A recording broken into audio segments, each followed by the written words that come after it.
People will tell you that being a parent means enduring, sacrificing without condition. But that night, I decided my patience had finally reached its floor.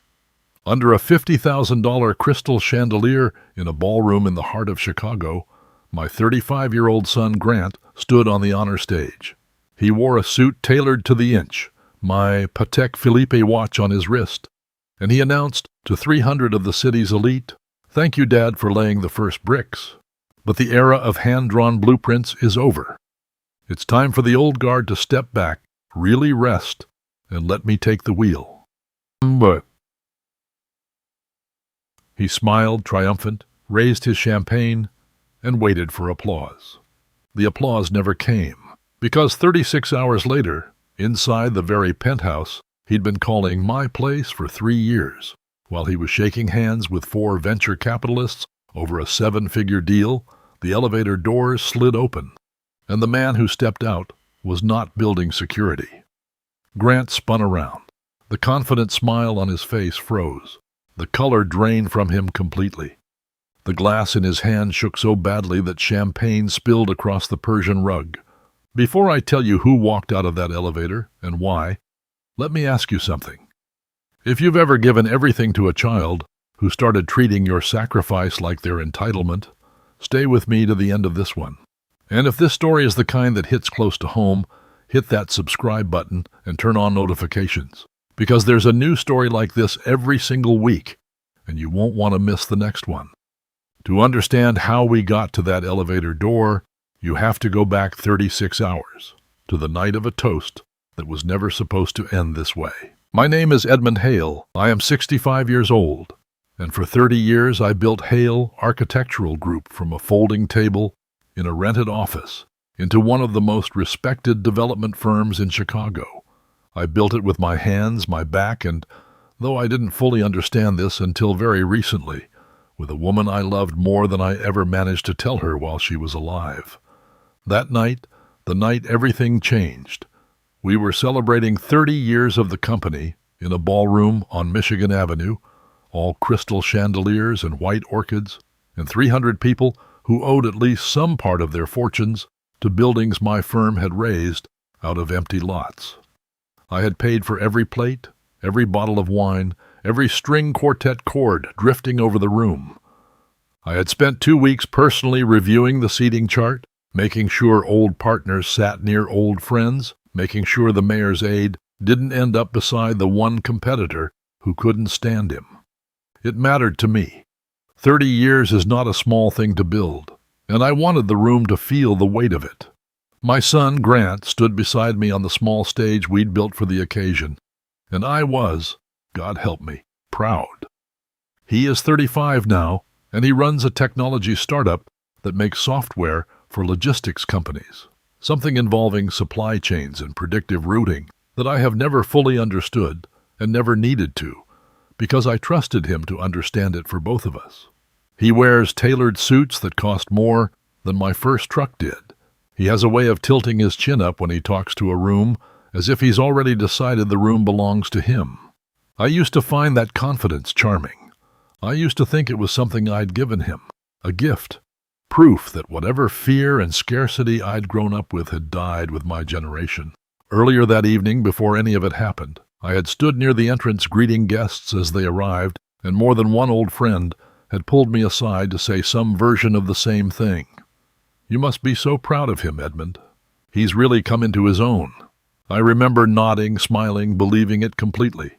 I watched Grant work the room the way I once worked job sites, shaking hands, remembering names, laughing at the right moments. And I told myself that whatever hardness I lacked as a young man, whatever polish, he had somehow inherited in full. I did not yet understand that polish and substance are not the same thing, and that a room can admire a man's confidence for years without ever once testing what stands behind it. That night I handed him the microphone, expecting a few warm words. A thank you to his mother's memory, perhaps. A nod to the men and women in hard hats who had actually built what the architects only drew on paper. I had even foolishly imagined he might mention the scholarship fund we'd once talked about starting in his mother's name.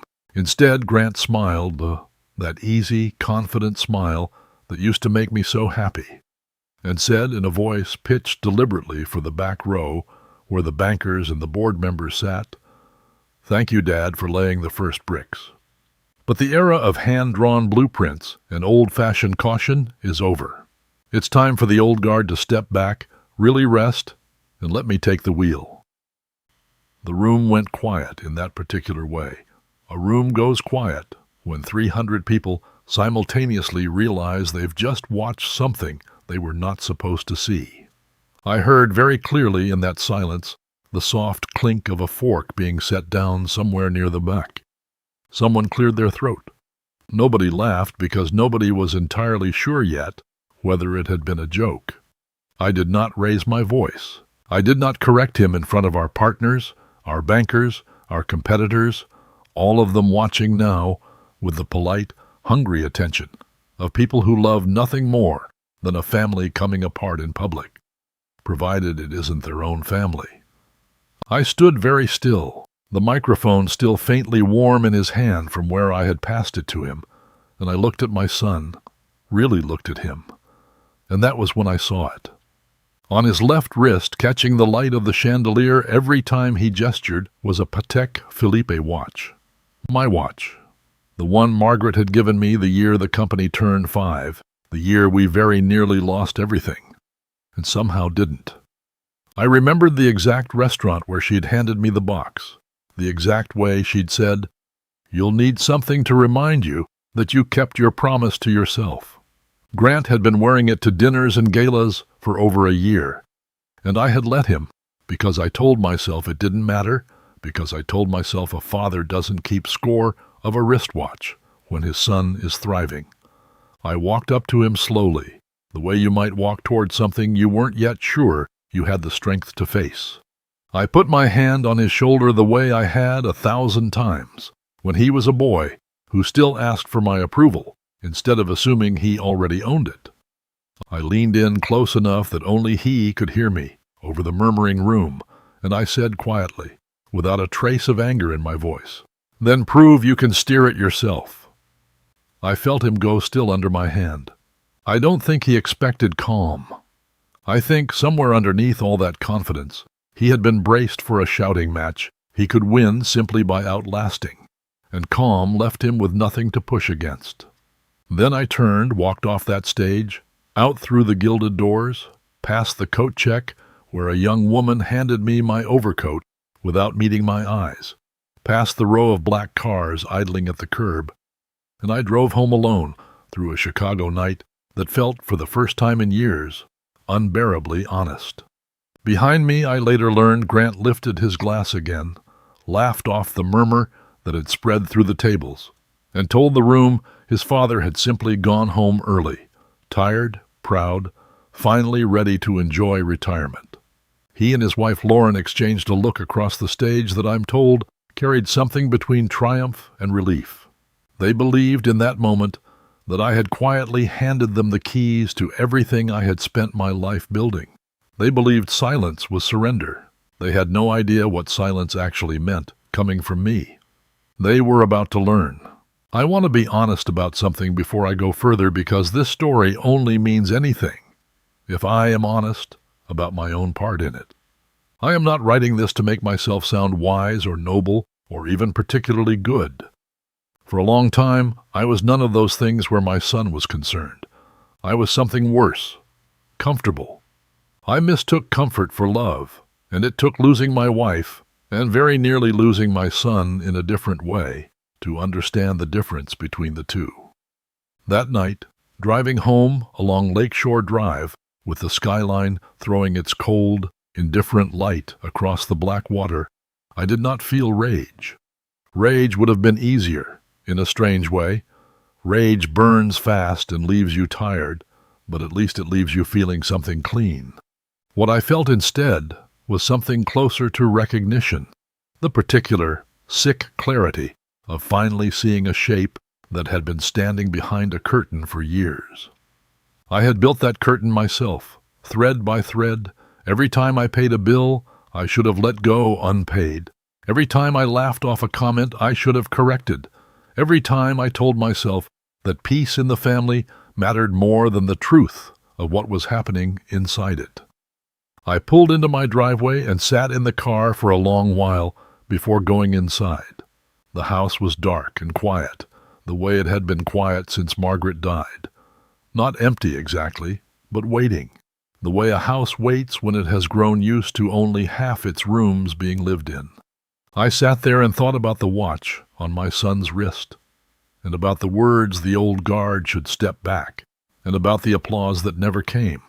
And I made a decision that would take me the better part of a year to fully carry out, though I didn't know that yet, sitting there in the dark.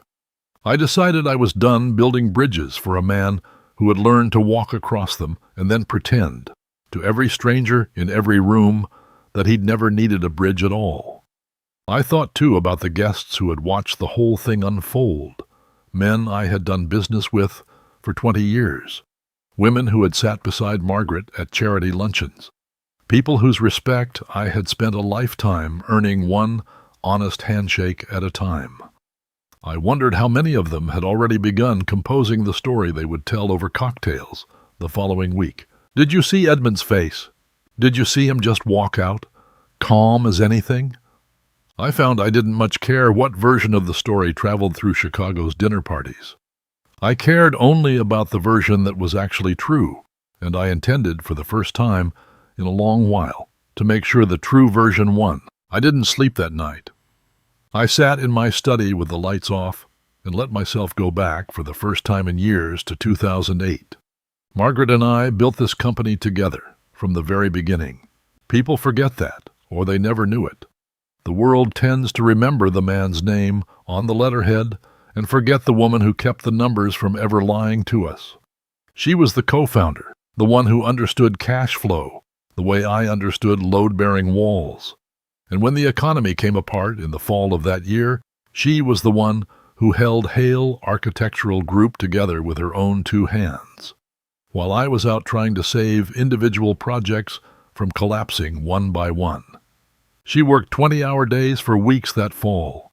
I remember bringing her coffee at midnight and finding her still at her desk, phone pressed to her ear, still making calls to lenders and clients and anyone who might keep the lights on another month, still refusing to let go of a company that half the city had already quietly written off.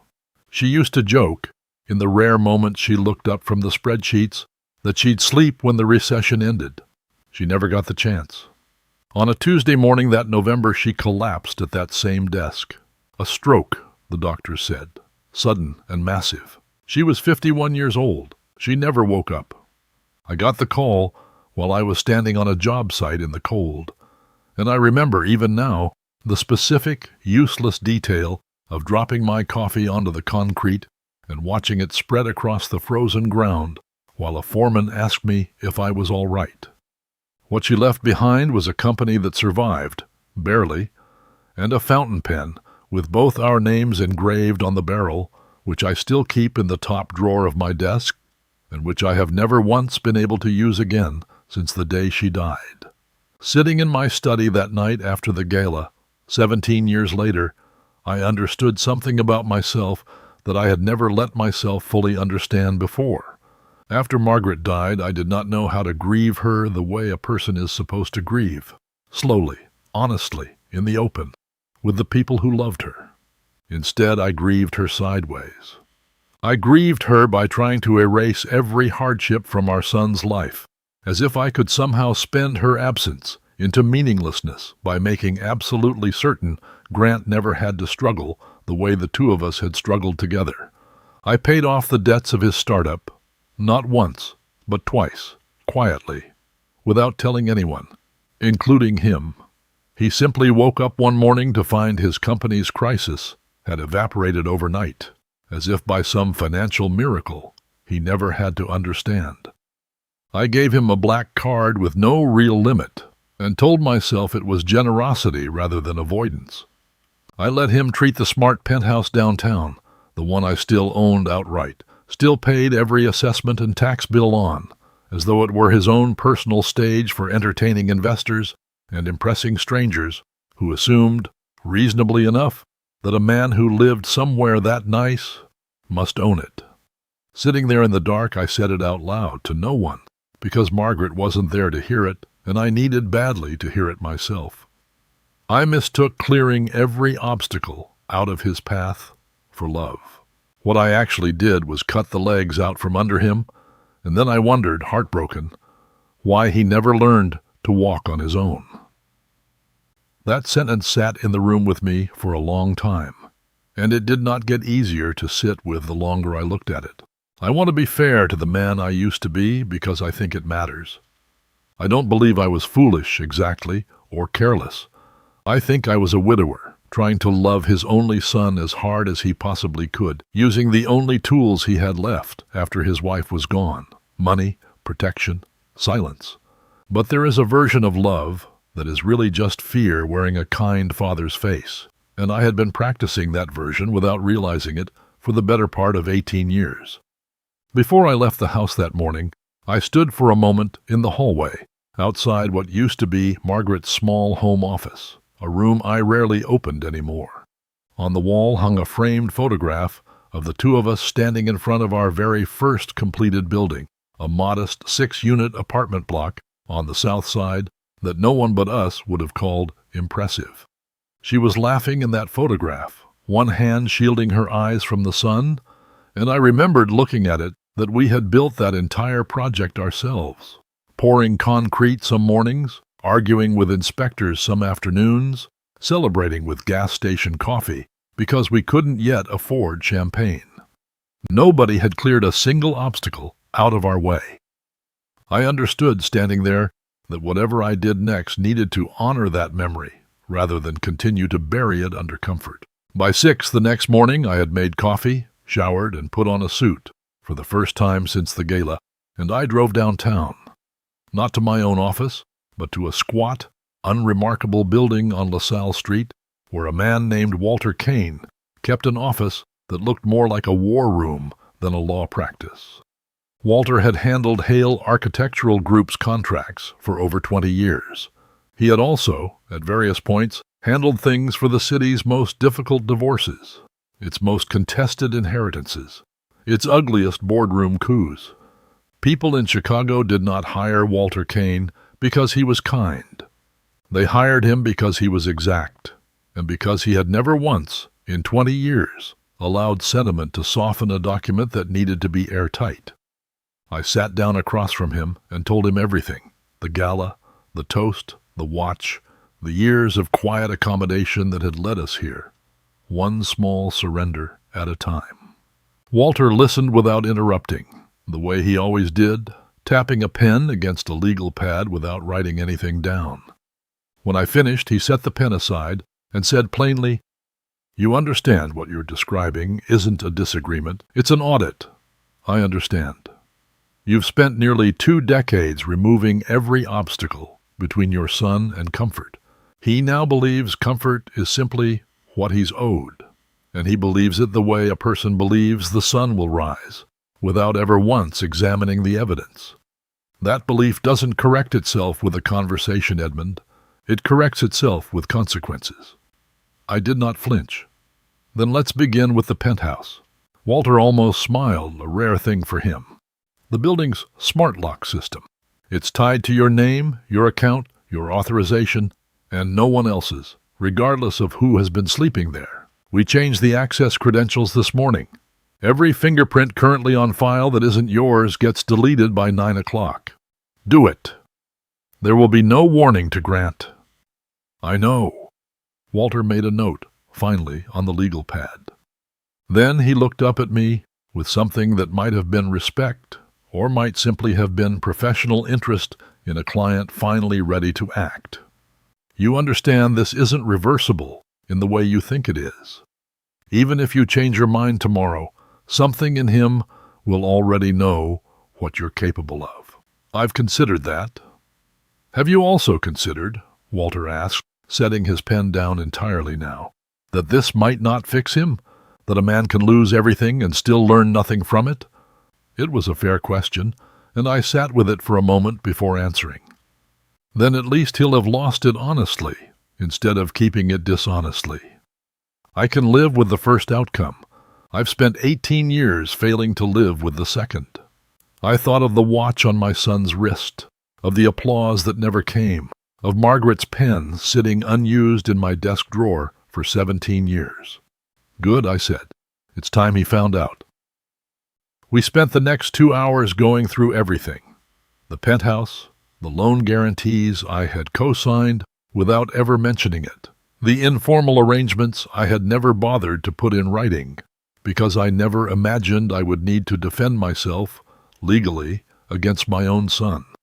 By the time I left Walter's office that morning, the machinery of a very quiet, very precise reckoning was already turning. Grant did not know it yet. Neither, for that matter, did Lauren. I drove to my own office afterward, not because I had urgent business there, but because I needed, for the first time in a long while, to sit in the chair Margaret and I had once shared, and remember exactly what all of this, the company, the buildings, the whole architecture of our lives, had actually cost to build in the first place. I opened the top drawer of that desk and took out the fountain pen, turning it over in my fingers the way I had 100 times before, without ever uncapping it. E. Hale and M. Hale, engraved in a plain, unfussy script she had chosen herself, because she said anything fancier would have embarrassed her. I thought about the year we almost lost the company, the year that pen and this desk and this chair had all nearly become someone else's. Margaret had never once, in the worst of that year, considered simply handing our problems to somebody else to solve for us. She had rolled up her sleeves and solved them herself, exhausted, frightened, and utterly unwilling to let comfort be the thing that saved her. I understood, sitting there, that the greatest dishonor I could do her memory was to keep raising a son who believed problems were things other people made disappear. I did not plan to be there when it happened. Walter had handled the lock changes remotely that morning, and my original intention had been to let the consequences unfold on their own, at a distance, the way I'd let so many other things unfold at a distance for years. But somewhere around noon, sitting alone in my office, with Margaret's photograph on the wall, I found I could no longer stand the idea of hearing about this secondhand, the way I had heard about so much of my son's life for years, filtered, softened, arriving late. I wanted for once to see the truth arrive in real time, with my own eyes. Grant had scheduled a meeting that afternoon in the penthouse, the smart, glass-walled unit 40 floors above the Loop, the one with the wraparound view of the lake that he liked to describe to guests as our place, though he had never held title to a single square foot of it. He'd invited a group of venture capital partners to close a funding round for his company, the kind of meeting where the location does half the persuading before anyone says a word. Nothing communicates success quite like a penthouse with the lake glittering behind you, and Grant had always understood the value of a good backdrop, better than he understood the value of an honest balance sheet. I arrived at the building a few minutes after 2, nodded to the doorman I had known for 11 years and rode a separate elevator up, timing my arrival for a few minutes after the meeting was scheduled to begin. I stood in the hallway outside the penthouse door for a moment before going in, long enough to hear faintly Grant's voice through the wall, warm and confident, already deep into his pitch. Inside, I'm told, he had pressed his thumb to the biometric lock before his guests arrived. The panel had blinked red. He tried again, frowning. Red a second time. On the third attempt, the panel didn't just refuse him. It triggered a quiet security alert that summoned the building's manager within minutes, who delivered the news as gently as such news can be delivered in front of 4 investors in expensive coats already checking their phones. I'm very sorry, Mr. Hale. The legal owner updated the access credentials this morning and removed your authorization, effective 8 a.m. Grant had laughed it off, according to Lauren, calling it a clerical error, promising a quick resolution, ushering the investors toward the building's ground floor lounge instead, while he sorted things out. It was there, in that lounge, with 4 venture capitalists, sitting in leather chairs, and Grant mid-sentence, reassuring them that this was nothing, truly nothing, that the elevator doors at the far end of the room slid open, and the man who stepped out was not building security. I walked in wearing the same gray suit I'd worn to the office that morning, Walter a half step behind me carrying a single folder. I did not raise my voice. I did not need to. The room noticed me before Grant did. One of the investors actually rose halfway out of her chair, recognizing my face from a magazine profile years earlier, and it was that small, involuntary movement that finally made Grant turn around. I watched the confident smile drain from my son's face in real time. The color left him so completely that for a moment I actually worried, the way any father would, whether he might be unwell. His hand, still holding a champagne flute someone had handed him minutes earlier, began to shake badly enough that the wine sloshed over the rim and spilled across the Persian rug at his feet. "Dad," he said, and his voice cracked slightly on the single syllable. I didn't answer him directly. I turned instead to the investors, who were watching all of this with the particular fascination of people witnessing something they knew, instinctively, they would be discussing at dinner parties for months. "My name is Edmund Hale," I said. "I own this residence, and I own Hale Architectural Group, in which my son holds no equity position whatsoever, despite what may have been represented to you in this meeting. I wanted you to hear that from me directly, rather than discover it later."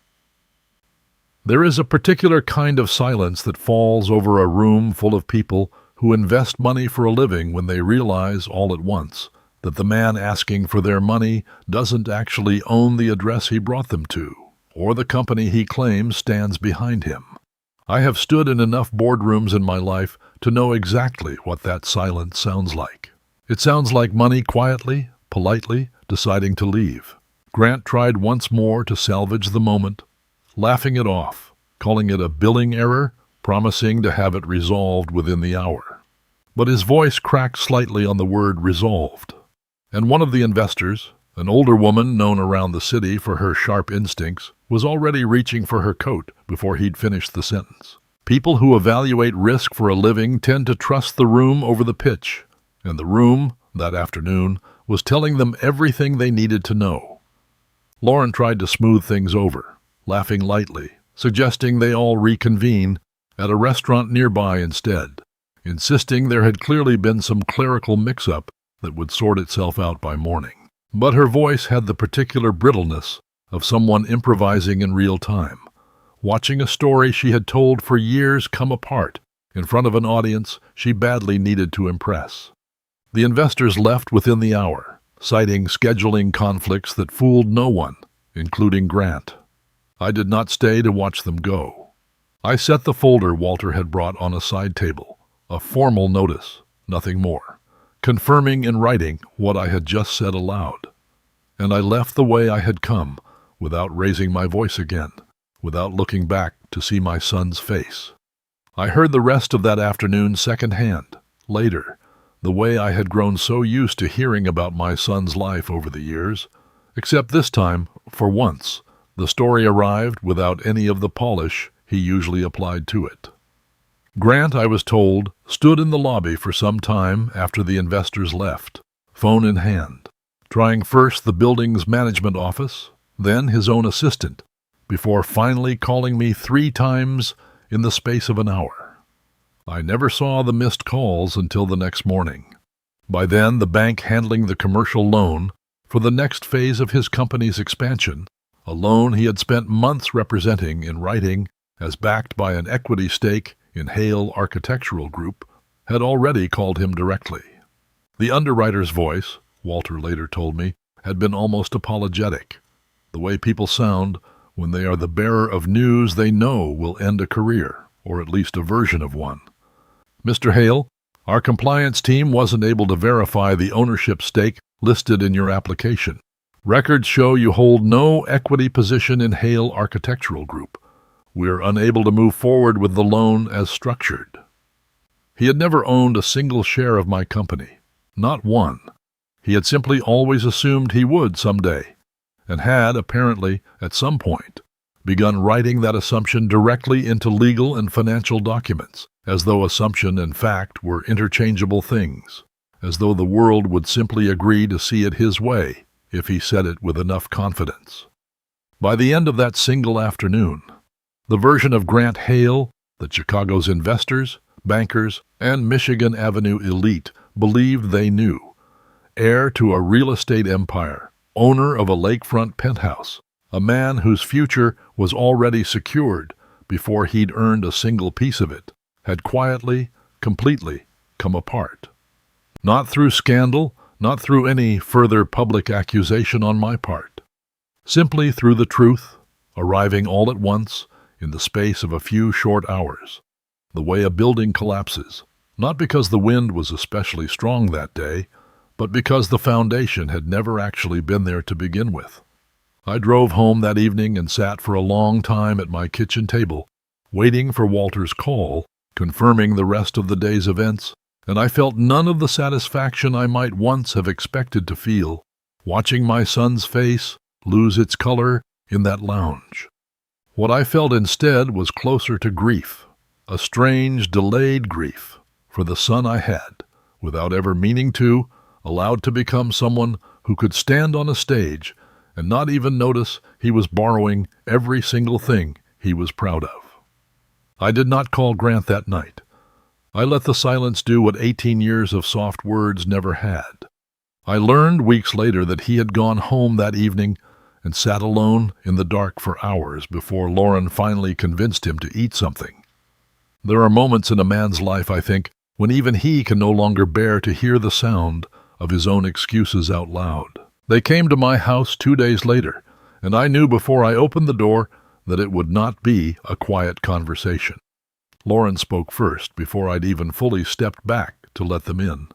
She was elegant, as always, but there was an edge in her voice I hadn't heard before, the sound of someone watching a plan fall apart in real time and refusing out of sheer will to believe it. "We're not leaving until you explain yourself, Edmund. You let us live like that penthouse was ours for 3 years. You let Grant believe he had a stake in the company. That's not nothing. That's a promise, legally speaking, and we know it. We can absolutely take this to court. Promissory estoppel, Edmund. Ask any lawyer you like."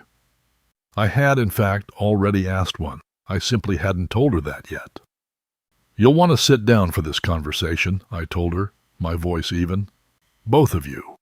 Grant hadn't spoken yet. He stood a step behind his wife, hands in his pockets, eyes fixed somewhere past my shoulder, and I noticed for the first time that he wasn't wearing the watch. Perhaps out of some instinct he didn't fully understand himself, a sense that showing up wearing it today would have been a mistake even he could recognize. I invited them into the study, where Walter Kane had been waiting patiently, with 3 folders arranged in a neat row on the desk in front of him. He stood as we entered, and I watched Lauren's confidence flicker for just a moment at the sight of him. Walter's reputation tends to arrive in a room slightly ahead of the man himself. Grant hadn't said a word since walking through the door. He sat now in the leather chair across from my desk, the same chair he used to sit in as a teenager when he wanted to negotiate a later curfew, and I found the echo of that memory almost unbearable. Lauren remained standing behind him, arms crossed, her eyes moving between Walter and me, as though trying to calculate which of us posed the greater threat to whatever plan she still believed could be salvaged. "Please, sit," Walter said, in the mild, almost gentle tone he uses right before he dismantles someone's entire argument piece by piece. He opened the first folder. "This," he said, "is the deed and title history for the penthouse, and the vehicle registration for the 2 cars your household has used over the past 3 years. Every document lists a single owner, Edmund Hale.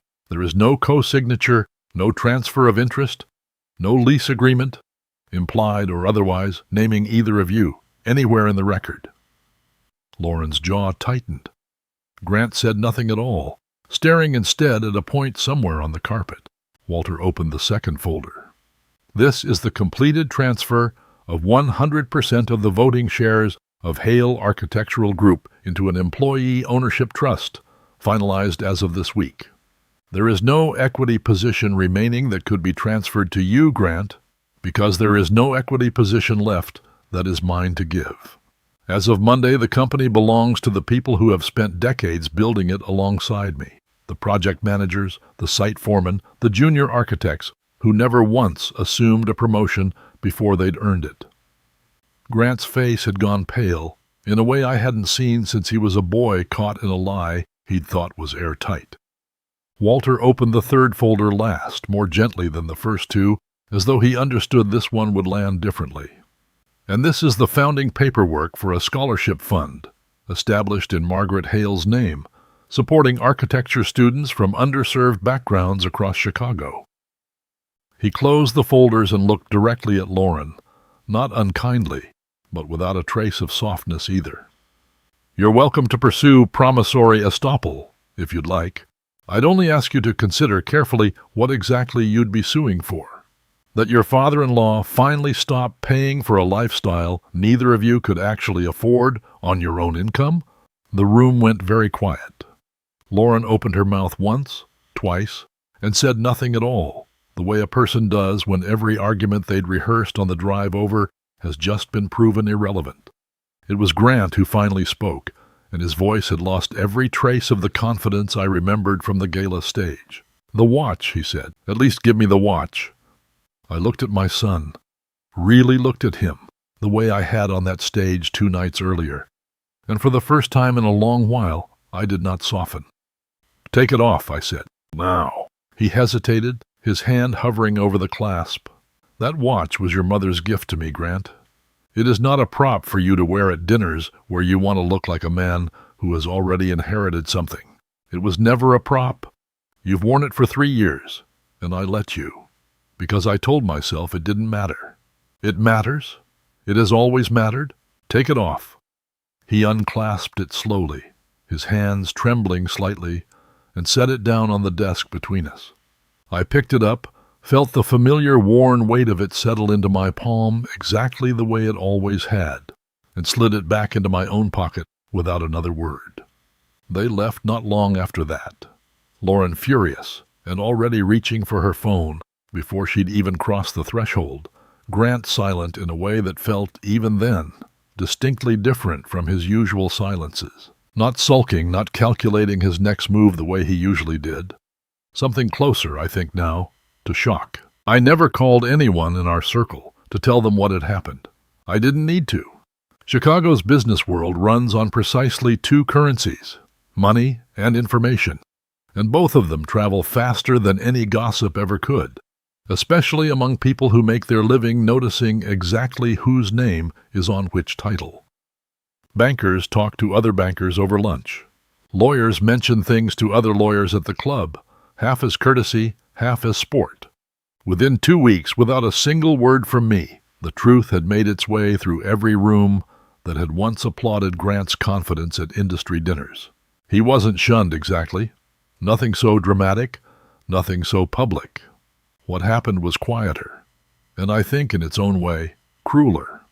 People simply stopped inviting him to the rooms that mattered. Not because he had lost money. People in that world lose money and recover all the time.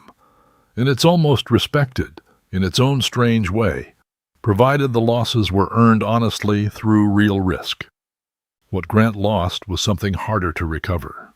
The belief, among people whose opinions had once opened doors for him, that he was who he'd always claimed to be. Once that belief cracked, no one particularly wanted to find out what else about him might not be real. At home, things were worse. Lauren, who had spent years quietly telling her husband that the penthouse, the company, the whole architecture of my life would eventually, inevitably, become theirs. I'm told she used to say it in front of friends, casually. "Someday all of this will be ours, you'll see," found herself suddenly married to a man with none of it. I don't know exactly what was said between them in the weeks that followed. I wasn't there, and some things are not mine to know.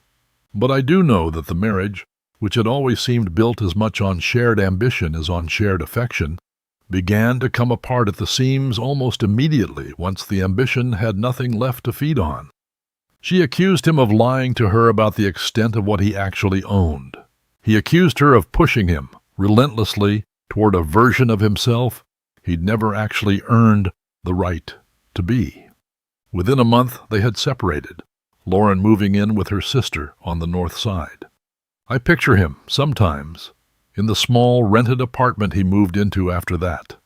A place with none of the glass, none of the view, just 4 plain walls and a stack of credit card statements he could no longer make disappear the way he once had, quietly, with a phone call to his father.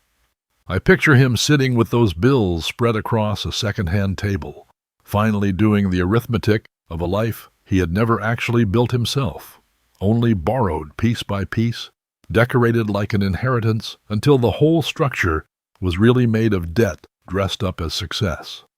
I heard through Walter that Grant went several weeks without contacting anyone in the family at all.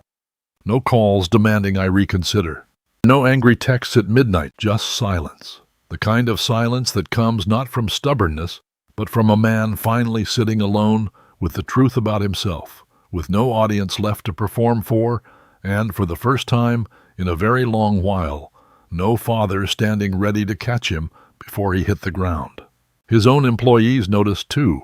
A young software engineer who had worked under Grant for 2 years quietly mentioned to a friend of mine, without any particular malice, that the office had felt different since the funding round collapsed, that Grant seemed to snap at small things he never used to notice, that he'd started coming in late and leaving even later, as though staying at his desk longer could somehow make up for the fact that the ground beneath the company had shifted overnight. 2 engineers left for competitors within the month, citing diplomatically new opportunities. I don't think either of them believed their own explanation, and I doubt Grant did either. I heard, too, that at one of the last country club dinners Grant attended, before quietly letting his membership lapse, an old acquaintance had asked him, not unkindly, when he planned to expand the company he'd once described as on the verge of something enormous. Grant reportedly changed the subject twice before excusing himself early. It is a particular kind of loneliness, I think, to be surrounded by people who once believed every word you said, watching them recalibrate, in real time, exactly how much of you was ever true. I won't pretend I didn't grieve during those weeks. I did more than I expected to. There is no version of watching your child hit the bottom of something that doesn't hurt, even when you're the one who quietly removed the net. But grief and regret are not the same thing, and I want to be honest that I did not, in that period, regret what Walter and I had set in motion. What I grieved was simpler and older than that. I grieved the years I had spent building the very conditions that made this collapse necessary in the first place. Whatever guilt I carried belonged to the past, not to the present.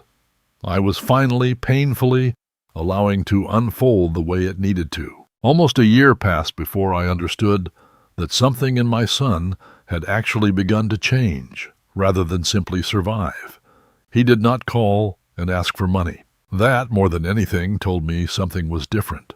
In the past, Grant's silences had always eventually broken toward a request, a loan, a favor, a quiet fix to some problem he didn't want to explain in detail, delivered with just enough charm that I usually said yes before I'd finished thinking it through. This silence held. Weeks became months, and still no call asking me to undo anything, to reverse anything, to make the last year simply disappear the way I once made his debts disappear. I learned, mostly through Walter, and occasionally through mutual acquaintances who mentioned it carefully, as though testing whether the subject was still painful, that Grant had started applying for jobs. Real jobs, the kind that came with interviews and rejections, rather than assumptions of what his last name might buy him. He was turned down more than once. I heard about at least 3 companies that passed on him, likely because his resume still read like the resume of a man who had spent a decade being handed things rather than earning them, and because Chicago's business community Having recently learned the truth about the penthouse and the watch and the equity that never existed, was no longer inclined to take his self-description at face value the way it once had. Eventually, he took a position as a mid-level project manager with a mid-sized construction firm. Not architecture, not the elegant end of the business I had spent my life in, but the ground-level, hard hat, mud and concrete end of it, the end where nobody cares whose son you are when a delivery is 3 days late.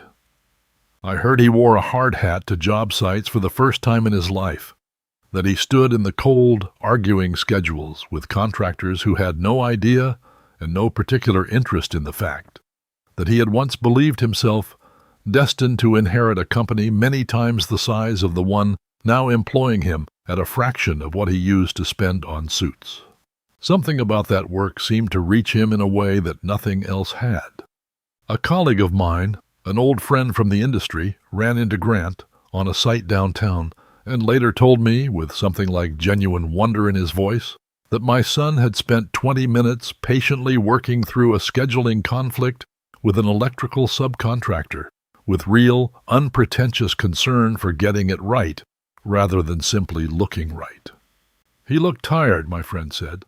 Good tired, the kind you can't fake in front of a room full of investors.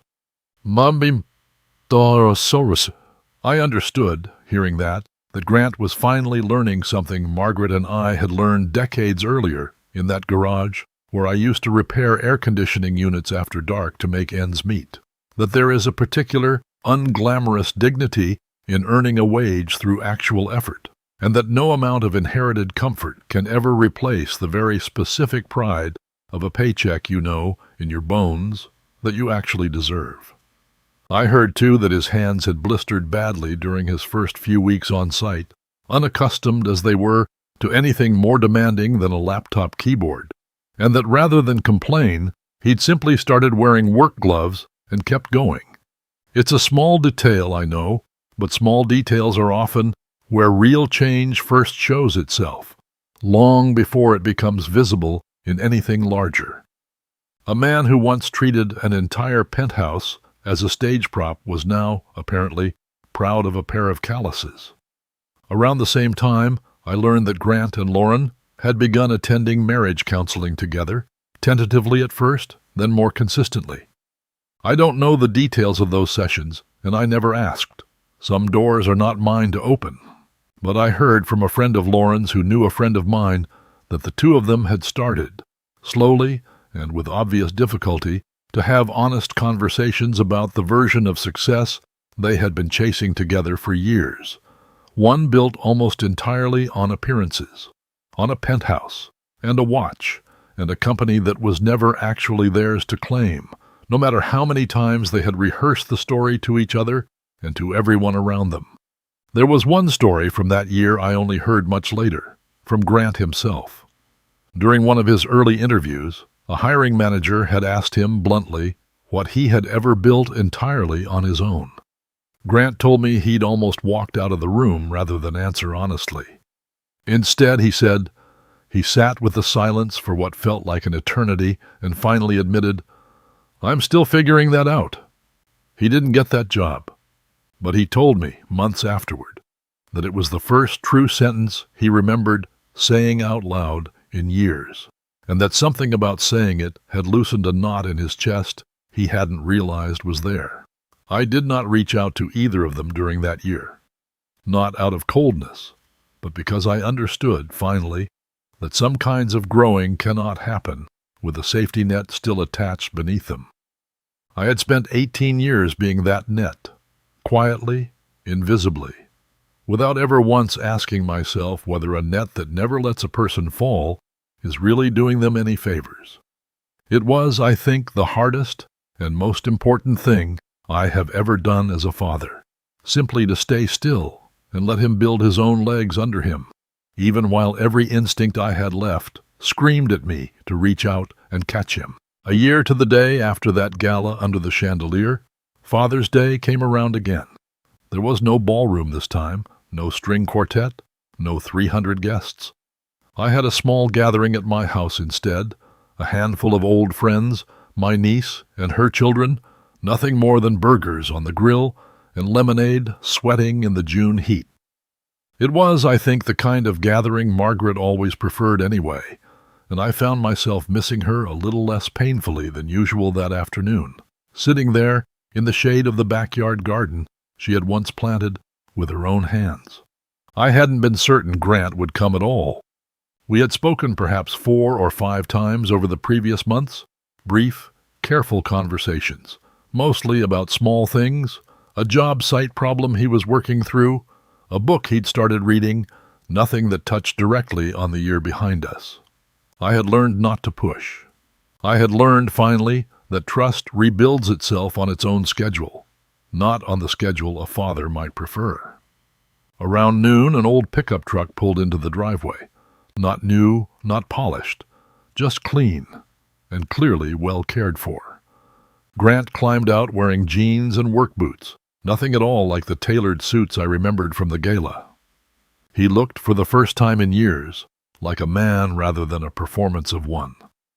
"You traded the sedan," I said, walking toward him. "Sold it. Bought this with cash." He gave a small, almost shy smile, one I hadn't seen on his face since he was a teenager.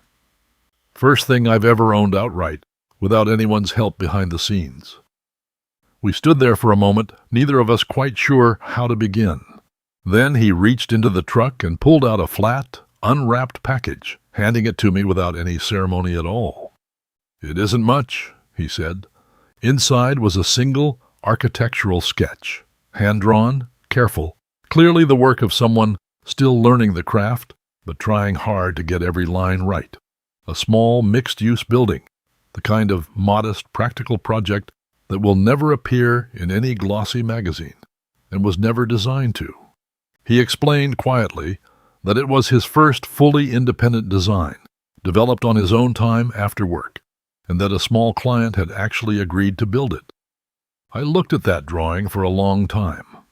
It was not by any professional measure a remarkable piece of architecture, but it was entirely his. No ghost-written confidence, no borrowed credibility, just a man's own hands on actual paper, working through an actual problem until it made sense.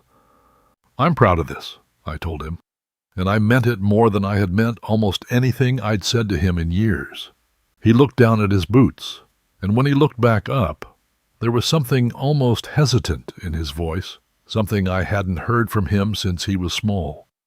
"Dad, I have to ask. The trust. Is there ever a version where it changes back?" I poured 2 glasses of lemonade before I answered, giving myself a moment to choose the words carefully, the way Walter had once taught me to choose words that carry real, lasting weight. "I forgive you, Grant," I said, "but the trust doesn't change. Respect and honor were never things I could leave you in a will, son. You have to build your own crown, with your own 2 hands, the same way your mother and I built ours." He was quiet for a long moment, turning the sketch over gently in his hands, as if checking that it was still real. Then, slowly, he nodded. Not the practiced, confident nod I remembered from the gala stage a year earlier, but something smaller and far more honest. "Okay," he said, "I can live with that." We stood together in the backyard a while longer, watching the children chase each other around the sprinkler, the way children always do, entirely unaware of the long, difficult architecture of trust being rebuilt just a few feet away from them, one careful board at a time. Eventually, Grant reached out and hugged me. No performance in it this time, no room full of strangers to impress, just 2 people who had spent a hard, quiet year relearning how to actually see one another clearly. I hugged him back, and I found myself thinking of Margaret's fountain pen, still sitting unused in my desk drawer, and of the watch now safely back on my own wrist where it belonged, and of everything a family can lose, and sometimes, if it is honest enough with itself for long enough, slowly earn back. The wisest love a parent can offer, I have come to believe, is sometimes the kind that looks, from the outside, almost cruel, the kind that steps back at exactly the moment it would be easiest to step in, so that a child can finally discover what he is truly capable of building with his own two hands. It cost me nearly everything I thought I understood about fatherhood to learn that lesson. It cost my son even more to live it, day by unglamorous day, out on job sites in the cold with no one applauding. But watching him drive away that afternoon in a truck he had paid for entirely himself, I understood finally that neither of us had lost anything nearly as important as what we had, at long last, begun to find.